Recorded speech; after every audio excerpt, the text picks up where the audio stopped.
ഒത്തുകൂടൽ ഒരു സ്വാലിഹായ അമലായി കബൂൽ ചെയ്യട്ടെ. ബഹുമാനപ്പെട്ട സമസ്ത കേരള ജമിയത്തുൽ ഉലമ എന്ന മഹത്തായ പണ്ഡിത പ്രസ്ഥാനം നമുക്ക് നൽകിയ ഏറ്റവും വലിയൊരു നിയമത്താണ് ഇത്തരത്തിലുള്ള കൂട്ടായ്മകൾ. മലയാളി മുസ്ലിങ്ങൾ ലോകത്തിന്റെ ഏത് മേഖലയിലാണെങ്കിലും ബഹുമാനപ്പെട്ട സമസ്ത കേരള ജമിയത്തുൽ ഉലമ നമുക്ക് പഠിപ്പിച്ചു തന്ന അടിസ്ഥാനപരമായ ആദർശവും ആ ആദർശം കുഞ്ഞുനാളിലെ നമ്മുടെ കുഞ്ഞുമക്കൾക്ക് പഠിപ്പിക്കാനുള്ള അവസരങ്ങളും, അതുകൊണ്ട് തന്നെ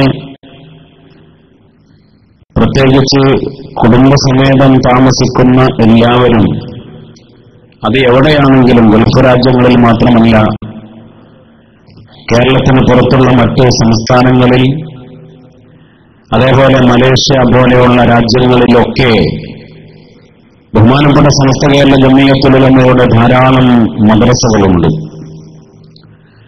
ആ മദ്രസകളിലൂടെ നമ്മുടെ മക്കൾക്ക് പഠിപ്പിച്ചു കൊടുക്കുന്ന അടിസ്ഥാനപരമായ അഹ്ലുസുന്നത്ത് വൽ ജമാഅത്തിന്റെ വിശുദ്ധമായ ആദർശങ്ങൾ നാളെ പരലോകത്ത് വിജയിക്കാൻ, ഈമാനോടുകൂടെ മരണപ്പെടാൻ, മഹാന്മാരുടെ കൂടെ നാളെ സുഖലോക സ്വർഗത്തിൽ ഒരുമിച്ചുകൂടാൻ ആ ഒരു കണിശമായ താല്പര്യമുള്ളതുകൊണ്ടാണ് നമ്മൾ ഉയർത്തിപ്പിടിക്കുന്ന വിശുദ്ധമായ വഴി മഹാനായ മുത്തനബി സല്ലല്ലാഹു അലൈഹി വസല്ലമ തങ്ങൾ സഹാബത്തിന്, അവർ താബിഈങ്ങൾക്ക് അങ്ങനെ കൃത്യമായി ആ പരമ്പര കൈമാറ്റം ചെയ്യപ്പെട്ടു. ബഹുമാനപ്പെട്ട സമസ്ത കേരള ജമിയത്തുൽ ഉലമ വ്യവസ്ഥാപിതമായി ഇന്നത്തെ കാലികമായ എല്ലാ ചുറ്റുപാടും ഉപയോഗപ്പെടുത്തി അത് ഏറ്റെടുത്ത് പ്രചരിപ്പിക്കുന്നത്. നമ്മെ സംബന്ധിച്ചിടത്തോളം ഇത്തരത്തിലുള്ള ആത്മീയമായ വഴികൾ ഇൻഷാ അല്ലാഹ് ഇന്ന് ഇവിടെ മജ്‌ലിസിലൂടെ നടക്കാൻ പോവുകയാണ്. പാരമ്പര്യമായി നമ്മുടെ മുൻഗാമികളായ ആലിമീങ്ങൾ, സാദാത്തുക്കൾ, മഹാന്മാർ, പണ്ഡിതന്മാർ നമുക്ക് പഠിപ്പിച്ചു തന്ന വിശുദ്ധമായ ഒരുപാട് വഴികളുണ്ട്. മഹാനായ മുത്തനബി സല്ലല്ലാഹു അലൈഹി വസല്ലമ തങ്ങളുടെ മൗലിദ് പാരായണം, മഹാന്മാരായ ഔലിയാക്കളുടെ മദ്ഹുകൾ, അവരുടെ ആണ്ടുകൾ, അവർ പഠിപ്പിച്ച വിശുദ്ധമായ ആത്മീയമായ ചര്യകൾ, എല്ലാ ദിവസവും പരിശുദ്ധമായ ഹദ്ദാദ് പാരായണം ചെയ്യുക, ദലായിലുൽ ഖൈറാത്ത് പതിവാക്കുക, ദിക്റിന്റെയും സ്വലാത്തിന്റെയും ആത്മീയമായ സദസ്സുകളെ സംഘടിപ്പിക്കുക, അതിൽ പങ്കെടുക്കുക. പാരമ്പര്യമായി നമ്മുടെ മുൻഗാമികൾ പഠിപ്പിച്ച വിശുദ്ധമായ വഴികളാണ്. അതിലൂടെയാണ് ദുനിയാവിലെയും ആഖിറത്തിലെയും വിജയം എന്ന് വളരെ വ്യക്തമായ അനുഭവങ്ങൾ നമുക്ക് സാക്ഷ്യപ്പെടുത്തുന്നു. ബഹുമാനപ്പെട്ട ഖായിദുൽ ഖൗം സയ്യിദ് അബ്ദുറഹ്മാൻ ബാഫഖി തങ്ങൾ ഖദ്ദസല്ലാഹു സിർറഹുൽ അസീസ് കേരളത്തിലെ മുസ്ലിം സമുദായത്തിന് ആർക്കാണ് തള്ളിപ്പറയാൻ കഴിയുക? ഒരേ സമയം മുസ്ലിം ഉമ്മത്തിന്, സമസ്ത കേരള ജമിയത്തുൽ ഉലമക്ക്, മുസ്ലിം രാഷ്ട്രീയ പ്രസ്ഥാനത്തിന് നേതൃത്വം നൽകിയ ബഹുമാനപ്പെട്ട സയ്യിദ് അബ്ദുറഹ്മാൻ ബാഫഖി തങ്ങൾ അവന്റെ ഔലിയാക്കളിൽപ്പെട്ടവരായിരുന്നു എന്ന് ബഹുമാനപ്പെട്ട ശൈഖുന ശംസുൽ ഉലമ ഖദ്ദസല്ലാഹു സിർറഹുൽ അസീസ് തങ്ങൾ നമ്മെ പഠിപ്പിച്ചിട്ടുണ്ട്. ഒരുപാട് കേവലം ഒരു ആലങ്കാരികമായ പ്രയോഗമല്ല. ശംസുൽ ഉലമ ഒരാളെ കുറിച്ച് വലിയാണ് എന്ന് പറഞ്ഞാൽ അത് വലിയാണ്. സയ്യിദ് അബ്ദുറഹ്മാൻ ബാഫഖി തങ്ങൾ അല്ലാഹുവിന്റെ ഔലിയാക്കളിൽപ്പെട്ടവരായിരുന്നു. അത് ജീവിതം കൊണ്ടും അവരുടെ മരണം കൊണ്ടും എല്ലാം വളരെ കൃത്യമായി തെളിയുകയും ചെയ്തു. ബാഫഖി തങ്ങൾ ജീവിച്ചിരിക്കുന്ന കാലഘട്ടത്തിലാണ് ശംസുൽ ഉലമ അത് പറഞ്ഞത്. ബാഫഖി തങ്ങൾ അവസാനത്തെ ഹജ്ജിന് പോയി. 26ാമത്തെ ഹജ്ജിന് മഹാനായ ബാഫഖി തങ്ങൾ വീട്ടിൽ നിന്ന്, കൊയിലാണ്ടിയിലെ വീട്ടിൽ നിന്ന് ഇറങ്ങിപ്പുറപ്പെടുന്നത് മങ്കൂസ് മൗലിദ് ഓതിയ സദസ്സിൽ നിന്നാണ്. മങ്കൂസ് മൗലിദ് നമ്മളൊക്കെ നാട്ടിലൊരു പതിവുണ്ട്. ഹജ്ജിന് പോകുമ്പോ, ഉംറക്ക് പോകുമ്പോ മൗലിദ് കഴിക്കാറുണ്ട്. ഒരുപക്ഷെ ഒരാഴ്ച മുമ്പ് അല്ലെങ്കിൽ 4 ദിവസം മുമ്പ് സൗകര്യത്തിന്. പിന്നെ യാത്രയുടെ ദിവസം ദുആ ചെയ്ത് പുറപ്പെടും. ഇതങ്ങനെയല്ല. മങ്കൂസ് മൗലിദ് ഓടിയ സദസ്സിൽ നിന്നാണ് യാത്രാ സാമഗ്രികളെടുത്ത് കൊയിലാണ്ടിയിലെ റെയിൽവേ സ്റ്റേഷനിലേക്ക് നടന്നുപോയത്. അവിടുന്ന് വണ്ടി കയറി ഹജ്ജിന് പോയത് സയ്യിദ് അബ്ദുറഹ്മാൻ ബാഫഖി തങ്ങൾ. ഒരു വിഭാഗം ആളുകൾ ഇപ്പോഴും അവരുടെ തൊഴിൽ മൗലിദിന്റെ കിതാബുകളും വീടുകളും അതിന്റെ ആശയങ്ങൾ ഗവേഷണം ചെയ്തുകൊണ്ട് എവിടെയാണ് ശിർക്ക് പതിയിരിക്കുന്നത് എന്ന് വളരെ ഗാഢമായ ആഴത്തിലുള്ള ഗവേഷണങ്ങൾ നടത്തിക്കൊണ്ടിരിക്കുകയാണ്. എല്ലാ ഏടും മൗലിദും അവര് പരതുന്നത് എന്തിനു വേണ്ടി, എവിടെയാണ് ശിർക്കുള്ളത് ഭയപ്പാടോടെ. പരിശുദ്ധമായ മങ്കൂസ് മൗലിദിൽ غير حسد وعدد لك أشكو فيه يا سيدي خير النبي. അവിടെയാണ് ഏറ്റവും വലിയ ശിർക്കുണ്ടെന്ന് പറഞ്ഞത്. കാരണം പാപം പൊറുക്കാൻ ആവശ്യപ്പെടുന്നത് മുത്തുനബിയോടാണ്. പാപം പൊറുക്കാൻ അവകാശ റബ്ബ് മാത്രമാണ്. അള്ളാഹുവിനോട് ചോദിക്കേണ്ട ഒരു കാര്യം നബിയോട് ചോദിക്കുമ്പോൾ സല്ലല്ലാഹു അലൈഹി വസല്ലം ഒരു പടപ്പിനോട് ചോദിക്കുമ്പോൾ അത് ശിർക്കായി മാറുകയാണ്. പാപം പൊറുക്കാൻ മുത്തുനബിയോട് പറഞ്ഞുകൊണ്ട് മങ്കൂസ് മൗലിദിലൂടെ ശിർക്ക് ചെയ്യുന്നു എന്ന് പറഞ്ഞ് ഈ മഹാന്മാരായ പണ്ഡിതന്മാർ ഉലമാക്കൾ, കേരളത്തിലെ സുന്നത്ത് ജമാഅത്തിന്റെ വിശ്വാസികൾ മുഴുവൻ അവര് മക്കയിലെ മുശ്രിക്കുകളെക്കാൾ ഏറ്റവും വലിയ മുശ്രിക്കുകൾ എന്ന് പറഞ്ഞവർ. വളരെ ഗൗരവത്തിൽ ചിന്തിക്കണം. ബഹുമാനപ്പെട്ട സൈനുദ്ദീൻ മഖ്ദൂം വന്നു. രണ്ടാമത്തെ മഖ്ദൂം തങ്ങൾ വഫാത്തായതിനു ശേഷം 110 കൊല്ലം കഴിഞ്ഞിട്ടാണ് ഇബ്നു അബ്ദുൽ വഹാബ് ജനിക്കുന്നത് പോലും. ലോകമെമ്പാടും ഇത്തരത്തിലുള്ള വിശ്വാസങ്ങൾ പ്രചരിപ്പിച്ചവർ ആ അടിത്തറയിൽ നിന്നാണ്, ഇബ്നു അബ്ദുൽ വഹാബിന്റെ വിശ്വാസത്തിൽ നിന്നാണ്. അദ്ദേഹം ജനിക്കുന്നതിന്റെയും നൂറ്റാണ്ടുകൾക്ക് മുമ്പ് കേരളത്തിലെ മുസ്ലിം ഉമ്മത്ത് വിശുദ്ധമായ ഒരു പാരമ്പര്യം സംരക്ഷിച്ചു. ആ മഖ്ദൂമിയങ്ങളാണ് പരിശുദ്ധമായ മങ്കൂസ് മൗലിദ് ഉണ്ടാക്കിയത്. സത്യത്തിൽ അതൊരു തെറ്റായ വ്യാഖ്യാനവുമായിരുന്നല്ലോ. മഹാനായ റസൂലുള്ളാഹി സ്വല്ലല്ലാഹു അലൈഹി വസല്ലമ തങ്ങളോട് പാപം കൊടുക്കാൻ ആവശ്യപ്പെടുന്നുണ്ടോ? ഇല്ലല്ലോ. പിന്നെ ഒരാവലാതി പറയുകയാണ്, ഒരു സത്യം പറയുകയാണ്. മുത്തുനബിയെ കയ്യും കണക്കുമില്ലാതെ പാപം ചെയ്തവനാ. അങ്ങയോട് ആവലാതി പറയുകയാണ്. ലക അഷ്കൂ ഫീഹിയ, അങ്ങയോട് ആവലാതി പറയുകയാണ്. എന്റെ ആവലാതി പറയുന്നത് ആരോട്? അൻത ഉമ്മുൻ അം അബൂ മാ റഅയ്നാ ഫീഹിമാ മിസ്ല ഹുസ്നിക ഖത്തു യാ സയ്യിദി ഖൈറി യൗമ യഫിറുൽ മർഉ മിൻ അഖീഹി വഉമ്മിഹി വഅബീഹി വസാഹിബതിഹി വബനീഹി. നാളെ പരലോകത്ത് ഏറ്റവും പ്രിയപ്പെട്ട ഉമ്മ പോലും ഉപ്പയും മക്കളും സഹോദരങ്ങളും ഭാര്യയും ഭർത്താവും വിളിച്ചാൽ പോലും വിളി കേൾക്കാതെ സ്വന്തം കാര്യത്തിന് വേണ്ടി നെട്ടോട്ടമോടുമ്പോൾ ഉമ്മ എന്ന് വിളിച്ചാൽ ഉമ്മ പോലും വിളി കേൾക്കാൻ തയ്യാറല്ല. ആ സമയത്ത് ഒറ്റപ്പെട്ടു പോകുമ്പോ നമ്മുടെ കൈപിടിക്കാനും നമ്മെ സഹായിക്കാനും നമ്മെ രക്ഷപ്പെടുത്താനുമുള്ളത് ഹബീബായ മുത്തുനബി മുഹമ്മദ് മുസ്തഫ സല്ലല്ലാഹു അലൈഹി വസല്ലമ തങ്ങളാണ്. ഉമ്മയേക്കാൾ ഉപ്പയേക്കാൾ നമ്മെ സ്നേഹിച്ചത്. ബഹുമാനപ്പെട്ട അനസ് റളിയല്ലാഹു അൻഹു ഒരിക്കൽ പറഞ്ഞു, അല്ലാഹുവിന്റെ റസൂൽ സല്ലല്ലാഹു അലൈഹി വസല്ലമ തങ്ങളുടെ ഒരു ദുആ കേട്ടിട്ട് ഞാൻ അത്ഭുതപ്പെട്ടു പോയി. കാരണം മുത്തുനബി ദുആ ചെയ്തത്, അല്ലാഹുവേ اللهم اجعل حسابهم إلي لئلا يطلع على مصابيهم رأيي. പടച്ചവനെ, എന്റെ ഉമ്മത്തിനെ മഹ്ശറിൽ നീ വിചാരണ ചെയ്യല്ലേ. അവരുടെ മുഴുവനും വിചാരണ എന്നെ വിചാരണ ചെയ്തോ റബ്ബേ. അല്ലാഹുമ്മ ജഅൽ ഹിസാബഹും ഇലയ്യ, എന്റെ ഉമ്മത്തിനെ എന്നിലേക്ക് ആക്കണേ അല്ലാ എന്ന് മഹാനായ ഹബീബായ മുത്തുനബി നമ്മുടെ വിചാരണ പോലും ഏറ്റെടുക്കാൻ തയ്യാറായ റബ്ബിലേക്ക് കൈമാറി. ദുആ കേട്ട് ഞാൻ അത്ഭുതപ്പെട്ടു പോയി എന്ന് ബഹുമാനപ്പെട്ട അനസ് ഇബ്നു മാലിക് റളിയല്ലാഹു അൻഹു അത്ര നമ്മെ സ്നേഹിച്ചിട്ടുണ്ട്. ആ ഹബീബായ മുത്തനബി ഉമ്മയേക്കാൾ ഉപ്പയേക്കാൾ നമ്മെ സ്നേഹിച്ചു. നമ്മുടെ എല്ലാ ഭാരവും പറയാൻ, നമ്മുടെ സങ്കടങ്ങൾ പറയാൻ, വേദനകൾ പറയാൻ. പാപിയാണ് നബിയെ, കയ്യും കണക്കുമില്ലാതെ പാപം ചെയ്തു പോയവനാ. കാരണം ശഫാഅത്തി ലിഅഹ്ലിൽ കബാഇർ മിൻ ഉമ്മത്തി, എന്റെ ഉമ്മത്തിൽപ്പെട്ട പാപികൾക്കാണ് എന്റെ ശഫാഅത്ത് എന്ന് മുത്തനബി സല്ലല്ലാഹു അലൈഹി വസല്ലം. അന്ത മുൻജീനാ ഗദൻ മിൻ ശഫാഅതിക സഫാ മൻ ലനാ മിസ്ലുക യാ സയ്യിദി ഖൈറൻ നബി അസ്സലാത്തു അലൻ നബി വസ്സലാമു അലാ റസൂൽ അശ്ശഫീഇൽ അബ്തഹി വൽ ഹബീബിൽ അറബി. നാളെ പരലോകത്ത് ഞങ്ങളെ ശഫാഅത്ത് കൊണ്ട് രക്ഷപ്പെടുത്തുന്നത് അങ്ങാണ് നബിയെ.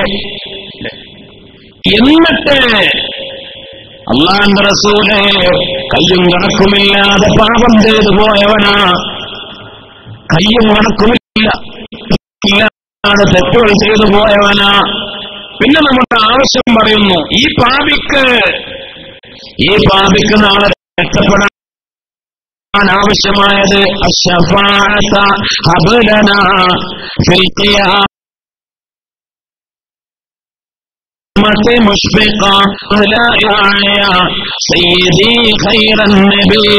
നാളെ പരലോകത്ത് അങ്ങയുടെ ശഫാഅത്ത് വേണം നബിയെ. ആ ശഫാഅത്ത് എങ്ങാനും ഞങ്ങൾക്ക് നഷ്ടപ്പെട്ടു പോയാൽ പിന്നെ ഒരു പ്രതീക്ഷയുമില്ല. ശഫാഅത്ത് ചോദിക്കാത്ത ഒരു മഹാനും കഴിഞ്ഞു പോയിട്ടില്ല. 70,000 ഖത്ം ഓതി ബഹുമാനപ്പെട്ട അബൂ ഹനീഫത്തുൽ നൗമാൻ റളിയല്ലാഹു അൻഹു ഒരാൾ ജീവിച്ചിരിക്കുന്ന സമയത്ത് 70,000 ഖത്ം ഓതി പൂർത്തിയാക്കി. എത്രയോ ഇബാദത്ത് ചെയ്ത മഹാന്മാരായ ഇമാമിങ്ങൾ അവരെല്ലാവരും ചോദിച്ച നബിയെ അങ്ങയുടെ ശഫാഅത്ത് വേണം അല്ലേ? അപ്പൊ ഇവിടെ വിഷയം എന്താ? മുത്തുനബിയോട് കയ്യും കണക്കുമില്ലാതെ പാപം ചെയ്തു. ആ പാപം പൊറുക്കാനും പാപം പുറത്ത് നരകത്തിൽ നിന്ന് രക്ഷപ്പെട്ട് സ്വർഗം കിട്ടാനും അങ്ങയുടെ ശഫാഅത്ത് വേണം നബിയെ. അതാണ് ബഹുമാനപ്പെട്ട സൈനുദ്ദീൻ മഖ്ദൂം തങ്ങൾ മങ്കൂസ് മൗലവിയിലൂടെ പാടിയത്. നമ്മൾ പറയാറില്ലേ ഉസ്താദുമാരോട്, തങ്ങന്മാരോട്, മഹാന്മാരോട് നമ്മൾ പറയാറില്ലേ, ഉസ്താദെ ഒരുപാട് പാടി, തങ്ങളുപ്പാപ്പ ഒരുപാട് തെറ്റ് ചെയ്തവനാ. നമ്മൾ സാധാരണ പറയാറില്ലേ മഹാന്മാരോട്, എന്തിനു വേണ്ടി ഉസ്താദെ നിങ്ങൾ ദുആ ചെയ്യണം എന്റെ പാപങ്ങൾ പുറത്തു കിട്ടാൻ, തങ്ങളുപ്പാപ്പ ദുആ ചെയ്യണം എന്റെ പാപങ്ങൾ പുറത്തു കിട്ടാൻ. ഉസ്താദുമാരോടും തങ്ങന്മാരോടും കയ്യും കണക്കുമില്ലാതെ തെറ്റ് ചെയ്തു പോയ പാപിയാണ് എന്ന് നമ്മൾ പരാതി പറയുന്നത് അവരോട് ദുആ ചെയ്യാനാ, ദുആ ചെയ്യിപ്പിക്കാനാ. മുത്തുനബിയോട് പരാതി പറയുന്നത് മുത്തുനബി സല്ലല്ലാഹു അലൈഹി വസല്ലം തങ്ങളുടെ ശഫാഅത്ത് കിട്ടാനാ.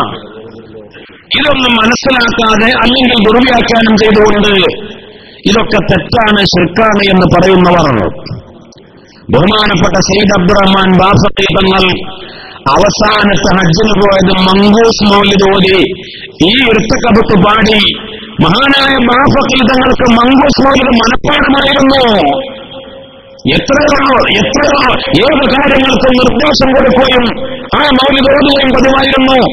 ആ ബാഫഖി തങ്ങൾ ഹജ്ജിന് പോയി ഹജ്ജിന്റെ പുണ്യകർമ്മങ്ങൾ അറഫയും മിനായും മുസ്ദലിഫയും ഒക്കെ കഴിഞ്ഞ് ഇഫ്രാമത്തിന്റെ തവാഫും പൂർത്തിയാക്കി ഏറ്റവും വിശുദ്ധമായ മത്താഫിൽ ഒന്നോടുകൂടെ മുഅ്മിനീങ്ങൾ മാത്രം ഹാജിമാര്, ലക്ഷക്കണക്കിന് ഹാജിമാര് തവാഫ് ചെയ്യുന്ന ആ വിശുദ്ധമായ മത്താഫിൽ വെച്ചല്ലേ സയ്യിദ് അബ്ദുറഹ്മാൻ ബാഫഖി തങ്ങൾ പുഞ്ചിരിയോടുകൂടെ ഈ ലോകത്തോട് യാത്ര പറഞ്ഞത്. അവര് മഹതിയായ ഖദീജ ബീവി റളിയല്ലാഹു തആല അൻഹ കിടക്കുന്ന വിശുദ്ധമായ ജന്നത്തുൽ മുഅല്ലിൽ ഖദീജ ബീവിയോട് ചേർന്ന്, ആ കെട്ടിനോട് ചേർന്ന് മക്കയിലെ മഹാപണ്ഡിതനും ഇമാമും ആലിമുമായിരുന്ന ബഹുമാനപ്പെട്ട സയ്യിദ് അലവി മാലിക് തങ്ങളുടെ കൂടെ അവിടെ കിടക്കുന്നത്. ഏറ്റവും മനോഹരമായ ഒരു യാത്രയും ഏറ്റവും മനോഹരമായ ഒരു ഖബർ ജീവിതവും ബഹുമാനപ്പെട്ട സയ്യിദ് അബ്ദുറഹ്മാൻ ബാഫഖി തങ്ങൾക്ക് കിട്ടിയത്. ബാഫഖി തങ്ങൾ കുത്തുബിയത്തോടുമാരും മൗലിദുകൾ കാണാപ്പാടമുള്ളവരും ഹദ്ദാദ് എല്ലാ ദിവസവും പതിവാക്കിയിരുന്നവരുമൊക്കെയായിരുന്നു. ഈ വിശുദ്ധമായ വഴികൾ ജീവിതത്തിൽ കൊണ്ടു നടന്നവർ. നമുക്കറിയാം, ബഹുമാനപ്പെട്ട ബാലവി വരക്കൽ മുല്ലക്കോയ തങ്ങൾ മുതൽ ഓരോ മഹാന്മാരുടെ ജീവിത വിശുദ്ധി പരിശോധിച്ചാൽ ഏറ്റവും അവസാനം നമ്മുടെ യാത്രയായ ശൈഖുനാ സൈനുൽ ഉലമ ചെറുശ്ശേരി ഉസ്താദ് വരെ എത്ര മനോഹരമായിരുന്നു ആ യാത്ര. നമ്മയൊക്കെ അത്ഭുതപ്പെടുത്തിയ, ഇരുത്തി ചിന്തിപ്പിക്കുന്ന മഹാന്മാര് നമ്മുടെ യാത്ര പറയുമ്പോൾ നമുക്ക് ദുഃഖവും സങ്കടവും ഒക്കെ ഉണ്ടാകും. അത് പടച്ചറബിന്റെ അലംഘനീയമായ തീരുമാനങ്ങളാണ്. പക്ഷേ നമ്മൾ പഠിച്ചെടുക്കേണ്ട ചില പാഠങ്ങളുണ്ട്. സൈനുൽ ഉലമ അവസാനം ഉറക്കെ പറഞ്ഞ വാക്ക് ലാ ഇലാഹ ഇല്ലല്ലാഹ്, പതുക്കെ പറഞ്ഞതും ലാ ഇലാഹ ഇല്ലല്ലാഹ്. ഹോസ്പിറ്റലിലേക്ക് പോകുമ്പോ ചൊല്ലിക്കൊണ്ടിരുന്നത് ഉറക്കെ തന്നെ ദിക്റായിരുന്നു. പിന്നെ ആ ദിക്ർ മുറിഞ്ഞു. ലാ ഇലാഹ ഇല്ലല്ലാഹ്. ഓരോ ശ്വാസത്തിലും പിന്നെ സംസാരം നിലച്ചുപോയി. അവസാനം ഉറക്കെ പറഞ്ഞ വാക്ക് ലാ ഇലാഹ ഇല്ലല്ലാഹ്. ആ വഫാത്തിന്റെ ദിവസം പോലും പുണ്യമായ ജമാഅത്തുൽ ഉല ശൈഖ് റിഫായി തങ്ങളുടെ ആണ്ടിന്റെ മാസമാണ്. ബഹുമാനപ്പെട്ട സുൽത്താനുൽ ആരിഫീൻ അഹ്മദുൽ കബീർ റിഫായി ഖദ്ദസല്ലാഹു സിർറഹു തങ്ങൾ ലോകത്തോട് വിട പറഞ്ഞത് ജമാഅത്തുൽ ഉല മാസത്തിലെ ഒരു വ്യാഴാഴ്ച പകൽ സമയത്തായിരുന്നു. ബഹുമാനപ്പെട്ട സൈനുൽ ഉലമ റിഫായി തങ്ങളുടെ ആണ്ടിനെ അനുസ്മരിപ്പിക്കുന്ന തരത്തിൽ ജമാഅത്തുൽ ഉലയിലെ ഒരു വ്യാഴാഴ്ച തന്നെയാണ് സൈനുൽ ഉലമയും ഈ ലോകത്തോട് യാത്ര പറയുന്നത്. മഗ്‌രിബിന് മുമ്പ് ഖബറടക്കം ചെയ്യപ്പെട്ടു. മഹാനായ സൈനുൽ ഉലമയുടെ ഖബറിൽ ആദ്യത്തെ രാത്രി വെള്ളിയാഴ്ച രാവായി. ഒരത്ഭുതം പോലെ ബഹുമാനപ്പെട്ട സമസ്ത കേരള ജംഇയ്യത്തുൽ ഉലമയുടെ മഹാസമ്മേളനം കഴിഞ്ഞു. 90-ാം വാർഷിക സമ്മേളനം. ആ സമ്മേളനം തുടങ്ങാൻ പോവുകയാണ്. വ്യാഴാഴ്ച ഔദ്യോഗികമായ സമ്മേളനം തുടങ്ങും. ബുധനാഴ്ച തന്നെ നേതാക്കളുണ്ട്. നമ്മുടെ പ്രവർത്തകർക്ക് വളരെ ആവേശത്തോടുകൂടെ സമ്മേളന നടപടികൾ അതിലേക്ക് പ്രവേശിക്കുകയാണ്. ആ സമയത്താണ് വിവരം ലഭിക്കുന്നത് ശൈഖുനാക്ക് വളരെ സീരിയസ് ആണ് എന്ന്. എല്ലാവരും വല്ലാതെ വേദനിച്ചു. ബുധനാഴ്ച വളരെ വലിയ സീരിയസ് ആണ് എന്ന വാർത്ത. വ്യാഴം, വെള്ളി, ശനി, ഞായർ 4 ദിവസങ്ങളിൽ സമ്മേളനം നടക്കാൻ പോവുകയാ. എന്തെങ്കിലും സംഭവിച്ചു പോയാൽ വളരെ ആവേശത്തോടെ മുന്നൊരുക്കത്തോടെ നടത്തിയ സമ്മേളനം, ആ ഒരുക്കങ്ങൾ എല്ലാവരും ദുആ ചെയ്തു. സമ്മേളനം തുടങ്ങാൻ പോവുകയാണ്. വ്യാഴാഴ്ച ആയപ്പോഴേക്ക് വിവരം ലഭിച്ചു. നല്ല റാഹത്താണ്, ശൈഖുന ആശ്വാസത്തിലാണ്. ആ പ്രയാസത്തിൽ നിന്നൊക്കെ മോചനം കിട്ടി വളരെ റാഹത്തിലേക്ക് കടന്നു വരികയാണ്. ഡോക്ടർമാർ അങ്ങനെയാണ് അറിയിച്ചത്. വളരെ ആശ്വാസത്തോടെ ഒരു വേദനയുമില്ലാതെ 4 ദിവസത്തെ മഹാസമ്മേളനം നടന്നു. ആ സമ്മേളനം തന്നെ വളരെ വലിയൊരു അത്ഭുതമായിരുന്നു. ബുധനാഴ്ച വിഖായുടെ വളണ്ടിയർമാരും സമസ്തയുടെ നേതാക്കളുമൊക്കെ സമ്മേളന കാര്യങ്ങളൊക്കെ അവസാന മിനുക്കുപടികൾ നടത്തിക്കൊണ്ടിരിക്കുമ്പോ വളരെ ആവേശത്തോടുകൂടെ നമ്മോടൊപ്പം നിന്ന ഭരണാധികാരികൾ, ജില്ലാ കളക്ടറും ജില്ലാ പോലീസ് ഓഫീസർമാരും ഒക്കെ ഉൾപ്പെടെ അവസാന ഘട്ടത്തിലെ ചർച്ചയിൽ പോലീസുകാരുടെ നിർദ്ദേശം വെച്ച് ഉസ്താദുമാരുടെ മുന്നിൽ സമ്മേളന നഗരിയിൽ നമ്മുടെ ക്യാമ്പ് നടത്തിയ വല്ലാതെ പൊടിപാടുന്ന ഒരു സാഹചര്യമുണ്ട്. അതുകൊണ്ട് ടാങ്കറുകളിൽ വെള്ളമടിച്ച് എല്ലാം വളരെ വൃത്തിയാക്കി വെള്ളം തെളിച്ചുകൊണ്ട് പൊടി അടക്കണമെന്ന് അവർ നിർദ്ദേശം വെച്ചു. സത്യത്തിൽ ഉസ്താദുമാർ പോലീസുകാരുടെ ഇൻഷാ അല്ലാഹ് എന്ന് പറഞ്ഞെങ്കിലും പ്രായോഗികമായിരുന്നില്ല. കാരണം വിശാലമായ ഏരിയകൾ, അതിനൊരുപാട് പണം ചെലവഴിച്ച് റിസ്ക് എടുത്ത് അതിന് സമയവും പരിമിതമാണ്. വളരെ ദുഷ്കരമായ ഒരു സാഹചര്യം. ഇൻഷാ അല്ലാഹ് നോക്കാമെന്ന് പറഞ്ഞു. അന്ന് രാത്രി വളണ്ടിയർമാരുടെ മീറ്റിംഗ് ഒക്കെ കഴിഞ്ഞ് എല്ലാവരും പിരിഞ്ഞുപോയി. ഉസ്താദുമാരൊക്കെ താമസ സ്ഥലങ്ങളിലേക്ക് പോയി. ആ സമയത്ത് തിമർത്ത് പെയ്യുന്ന മഴ ആലപ്പുഴയിൽ. സത്യത്തിൽ അതൊരു മഴയുടെ, വേനൽ മഴയുടെ സന്ദർഭം പോലും ആയിരുന്നില്ല. നല്ല തിമർത്ത് മഴ. 1 രൂപ ചെലവഴിക്കാതെ പൊടി മുഴുവൻ മടങ്ങി. വളരെ വൃത്തിയായി, ഭംഗിയായി, വളരെ റാഹത്തായി, ചൂടിനാശ്വാസമായി. പിന്നെ വ്യാഴാഴ്ച മുതൽ സമ്മേളനം കഴിയുന്നത് വരെ ഒരു തുള്ളി മഴ പെയ്തുകൊണ്ടില്ല.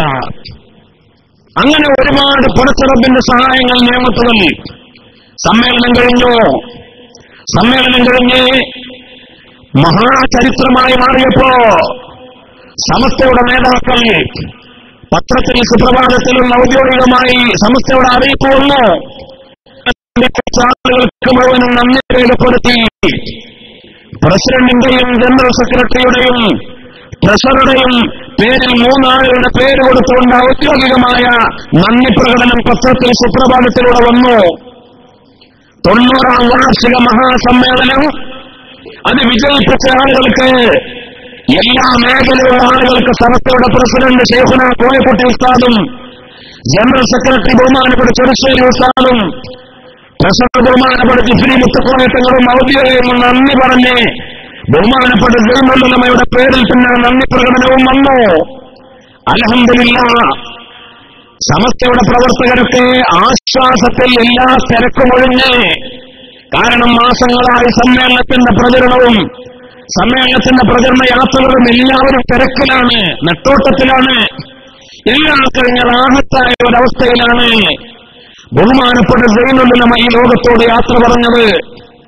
അതുകൊണ്ട് തന്നെ എല്ലാ പ്രവർത്തകർക്കും വളരെ ആവേശത്തോടുകൂടി അവിടെ ഓടി വരാനും സൈനുൽ ഉലമയുടെ ജനാസ നമസ്കാരത്തിൽ പങ്കെടുക്കാനും ആ പുണ്യകർമ്മത്തിൽ പങ്കാളികളാകാനും, ഒരുപക്ഷേ കേരളം കണ്ട ജനാസ നമസ്കാരങ്ങളിൽ ഏറ്റവും വലിയ ജനാസ നമസ്കാരങ്ങളായി പല തവണ ദാറുൽ ഹുദയുടെ ആ മുറ്റത്ത് നടന്ന അത്ഭുതകരമായ സംഭവങ്ങൾ, വളരെ റാഹത്തോടുകൂടിയുള്ള യാത്ര, സൈനുൽ ഉലമയുടെ പുഞ്ചിരി തോന്നുന്ന മുഖം അതൊരു അത്ഭുതമായിരുന്നു.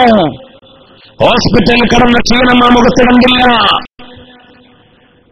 രോഗാവസ്ഥയിൽ കിടന്നു എന്ന ഒരടയാളവും കാണിക്കാതെ നല്ല പുഞ്ചിരിയോടുകൂടെ കിടന്ന അവസ്ഥ. ആ മരണത്തിന്റെ തൊട്ടു മുമ്പുള്ള സാഹചര്യം മക്കൾ പറഞ്ഞു, കുടുംബക്കാർ പറഞ്ഞു, ഡോക്ടർമാർ വന്ന് പറഞ്ഞു, ഓക്സിജൻ കയറുന്നില്ല, പൾസ് കുറയുകയാണ്. അതൊക്കെ എടുത്തു മാറ്റി. മഹാനഭാവന്റെ 5 നിമിഷങ്ങളാണെന്ന് അവരറിയിച്ചപ്പോൾ ഡോക്ടർമാർ തന്നെ മക്കളോട് പറഞ്ഞു, നിങ്ങൾ സംസം വെള്ളം കൊണ്ടുവന്നിട്ട് നിങ്ങൾ കൊടുത്തോളൂ എന്ന് പറഞ്ഞു. മക്കൾ മാറി മാറി ശൈഖുനാക്ക് സംസം വെള്ളം കൊടുത്തു. അതെല്ലാം കുടിച്ചു. അവര് കലിമ ചൊല്ലിക്കൊടുത്തു. ആ അവസാനത്തെ സമയത്തും തസ്ബീഹുമാല കയ്യിൽ തന്നെ ഉണ്ടായിരുന്നു. ആശുപത്രിയിൽ കിടക്കുമ്പോഴൊക്കെ ബഹുമാനപ്പെട്ട പാണക്കാട് സയ്യിദ് ഹൈദരലി ശിഹാബ് തങ്ങൾ ICUവിലേക്ക് കാണാൻ പോയി. മറ്റാർക്കും പ്രവേശനമുണ്ടായിരുന്നില്ല. തങ്ങൾ കണ്ട് തിരിച്ചു വന്നപ്പോ പറഞ്ഞത്, സംസാരിക്കാൻ കഴിയുന്നില്ല, പക്ഷേ തസ്ബീഹുമാല കയ്യിൽ പിടിച്ച് ദിക്റുകൾ ചൊല്ലുകയാണ്. തസ്ബീഹ് മണികൾ മതിക്കുകയും ദിക്റുകൾ ചൊല്ലുകയും ആ അവസ്ഥയിലാണ് ICUവിൽ പോലും ബഹുമാനപ്പെട്ട സൈനുൽ ഉലമ ഉണ്ടായിരുന്നത്. മരിക്കുന്ന സമയത്ത് തസ്ബീഹുമാല കയ്യിലുണ്ടായിരുന്നു. അവര് ദിക്റ് ചൊല്ലിക്കൊടുത്തു, ലാ ഇലാഹ ഇല്ലല്ലാഹ്. മഹാനവറുകൾ ചുണ്ടുകൾ ചലിപ്പിച്ച്, നാക്കുകൾ ചലിപ്പിച്ച്, ശബ്ദം കൂടുതൽ പുറത്തേക്ക് വരുന്നില്ലെങ്കിൽ പോലും ആ സമയത്തും മനോഹരമായി കലിമ ഉച്ചരിച്ചുകൊണ്ട് പുഞ്ചിരിച്ചു കിടന്നു. മരണത്തിന്റെ ഒരു പടച്ചിലോ ഒരു അപ്രാളമോ ഒന്നുമില്ലാതെ വളരെ മനോഹരമായ ഒരു യാത്ര.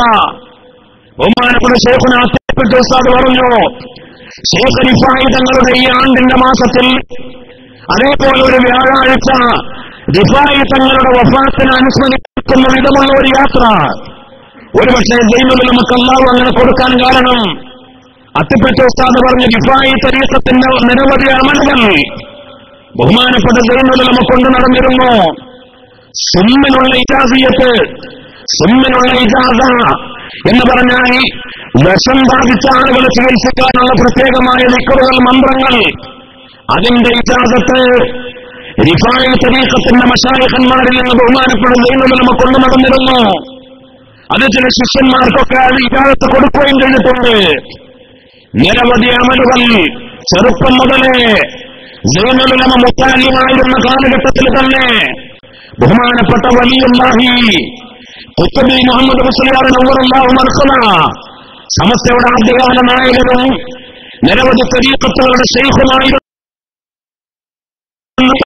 ഇജാസത്ത് വാങ്ങിയിട്ട് എല്ലാ ദിവസവും ദലാലുൽ ഖൈറാത്ത് സൈനുൽ ഉലമ പതിവാക്കിയിരുന്നു. കക്കടിപ്പുറം വലിയുള്ളാഹി അബൂബക്കർ മുസ്ലിയാർ ഖദ്ദസല്ലാഹു സിറഹുൽ അസീസ് അവരിൽ നിന്ന് ഇജാസത്ത് വാങ്ങിയ സൈനുൽ ഉലമ നിരവധി വിക്കറുകളും വെറുതുകളും കൊണ്ട് നടന്നിരുന്നു. എത്രത്തോളം ഓരോ കാര്യങ്ങളിൽ, കുടുംബകാര്യങ്ങളിൽ പോലും മഹാനായ വലിയുള്ളാഹി കക്കടിപ്പുറം തങ്ങളുടെ നിർദ്ദേശങ്ങൾ പാലിച്ചുകൊണ്ടാണ് സൈനുൽ ഉലമ ജീവിച്ചത്. ചാപ്പനങ്ങാടി വലിയുള്ളാഹി ബാപ്പ മുസ്ലിയാറിന്റെ ഓരോ മനസ്സത ഖാദിരിയ തരീഖത്തിന്റെ അമലുകൾ സൈനുൽ ഉലമ പതിവാക്കിയിരുന്നു കൊണ്ടു നടന്നിരുന്നു. ബഹുമാനപ്പെട്ട കണ്ണിയത്ത് ഉസ്താദിൽ നിന്ന് പ്രത്യേകമായ ഒരു സ്വലാത്ത് വഫാത്തിന്റെ നേരത്ത് മഹാനായ മുത്തനബി സല്ലല്ലാഹു അലൈഹി വസല്ലമ തങ്ങളെ കാണുന്ന, മരിക്കുന്ന കാണുന്ന, മരണത്തിന് ശേഷം വഫാത്തിന് ശേഷം അല്ലാഹുവിന്റെ റസൂലിന്റെ നേതൃത്വത്തിൽ ആത്മീയ ലോകത്ത് മയ്യത്ത് നിസ്കാരം ലഭിക്കുന്ന വളരെ ശ്രേഷ്ഠതയുള്ള ഒരു സ്വലാത്ത് ഖാദിരിയ തരീഖത്തിന്റെ അഹ്ലുകാരായ മശായിഖന്മാർ പാരമ്പര്യമായി കൈമാറി വരുന്ന ഒരു സ്വലാത്ത്. അല്ലാഹുമ്മ സല്ലി അലാ സയ്യിദിനാ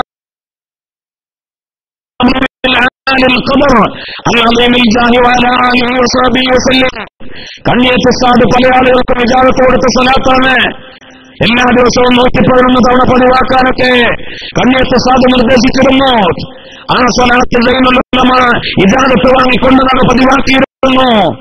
ഇങ്ങനെ ഒരുപാട് വിക്കറുകൾ, വിറവുകൾ, അമലുകൾ സൈനുൽ ഉലമയുടെ കൂടെ യാത്ര ചെയ്തവർക്കറിയാം, ശിഷ്യന്മാർക്കറിയാം, പരിചയമുള്ള ആളുകൾക്കറിയാം.